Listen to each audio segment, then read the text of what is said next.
ইমারতে ইসলামিয়া আফগানিস্তানের সাথে সম্পর্ক আরও ঘনিষ্ঠ করতে চায় মুসলিম বিশ্বের অন্যতম প্রভাবশালী রাষ্ট্র কাতার। সম্প্রতি আফগান ডেপুটি প্রধানমন্ত্রী মোল্লা আব্দুল গনি বারাদারের সাথে একটি বৈঠকে কাতারের ডেপুটি পররাষ্ট্রমন্ত্রী শেখ মোহাম্মদ বিন আব্দুল আজিজ আল খলিফি একথা জানান। বৈঠকে তিনি আফগানিস্তানের সাথে রাজনৈতিক ও অর্থনৈতিক সম্পর্ক বৃদ্ধির প্রতি কাতারের আগ্রহের কথা জানান। দ্বিপাক্ষিক বাণিজ্য বাড়াতে আফগানিস্তান থেকে সরাসরি ফ্লাইট চালুর লক্ষ্যে তাদের দেশ আন্তর্জাতিক বিমান সংস্থাগুলোর সাথে সক্রিয়ভাবে কাজ করে যাচ্ছে বলে উল্লেখ করেন।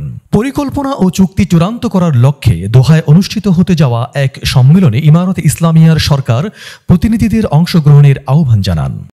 মোল্লা আব্দুল গনি বারাদার এ সময় সকল দেশ ও জাতির সাথে সহযোগিতামূলক দ্বিপাক্ষীয় রাজনৈতিক ও অর্থনৈতিক সম্পর্ক স্থাপনে ইমারত সরকারের ব্যাপক আগ্রহের কথা জানান।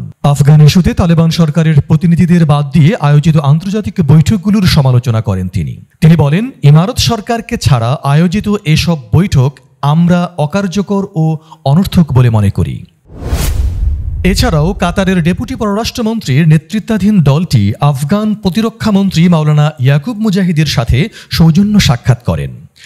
আফগানিস্তানের সাথে কাতারের বন্ধুত্বপূর্ণ সম্পর্ক বজায় রাখার অঙ্গীকারের কথা পুনর্ব্যক্ত করেন। আফগান জনগণের উদ্দেশ্যে বিভিন্ন খাতে সহযোগিতা আরও বাড়ানোর প্রতিশ্রুতি দেন তিনি। এর আগে কাতারের আমির শেখ তামিম বিন হাম্মাদ আল সানি ও ফিলিস্তিনের স্বাধীনতাকামী ইসলামী প্রতিরোধ আন্দোলন হামাসের প্রধান ইসমাইল হানিয়ার সাথে বৈঠক করেছিলেন আফগানিস্তানের ডেপুটি প্রধানমন্ত্রী মোল্লা আব্দুল গনি বারাদার। হেলিকপ্টার দুর্ঘটনায় রহস্যজনকভাবে নিহত ইরানের প্রেসিডেন্ট ইব্রাহিম রাইসির জানাজার ফাঁকে প্রভাবশালী বিশ্ব নেতাদের মাঝে পৃথক পৃথক সৌজন্য বৈঠক অনুষ্ঠিত হয়। ইমারতে ইসলামিয়া আফগানিস্তানে বিনিয়োগের আগ্রহ প্রকাশ করেছে রাশিয়ার বেশ কয়েকটি বড় বাণিজ্যিক সংস্থা। সম্প্রতি তাতারিস্তানে রাশিয়া ও মুসলিম বিশ্বের অর্থনীতি শীর্ষক 15তম আন্তর্জাতিক সম্মেলন অনুষ্ঠিত হয়। সম্মেলনে ইমারতে ইসলামিয়ার আফগানিস্তানের পক্ষ থেকে উপস্থিত ছিলেন দেশটির ডেপুটি প্রধানমন্ত্রী মাওলানা আব্দুল কবির এবং শিল্প ও বাণিজ্য মন্ত্রী নুরুদ্দিন আজিজি। শিল্প ও বাণিজ্য মন্ত্রী নুরুদ্দিন আজিজি এই সম্মেলনে আফগানিস্তানের জন্য অত্যন্ত ফলপ্রসূ ছিল বলে উল্লেখ করেন। রাশিয়ার কোম্পানি ও প্রতিষ্ঠানগুলো আফগানিস্তানে বিনিয়োগে আগ্রহী বলে জানান তিনি।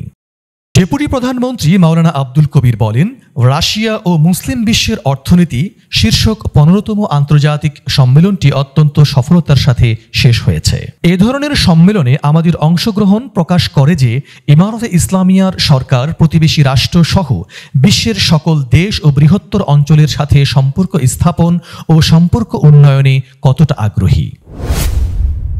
আমেরিকার দখলদারিত্বের সময়কালে আফগানিস্তানের দায়েশের বিস্তৃতি ঘটেছে বলে মন্তব্য করেছেন তালেবান নেতৃত্বাধীন সরকারের মুখপাত্র জাবিহুল্লাহ মুজাহিদ। সম্প্রতি মার্কিন প্রেসিডেন্ট জো বাইডেনের দেওয়া বক্তব্য প্রত্যাখ্যান করে বিবৃতিতে তিনি একথা বলেন।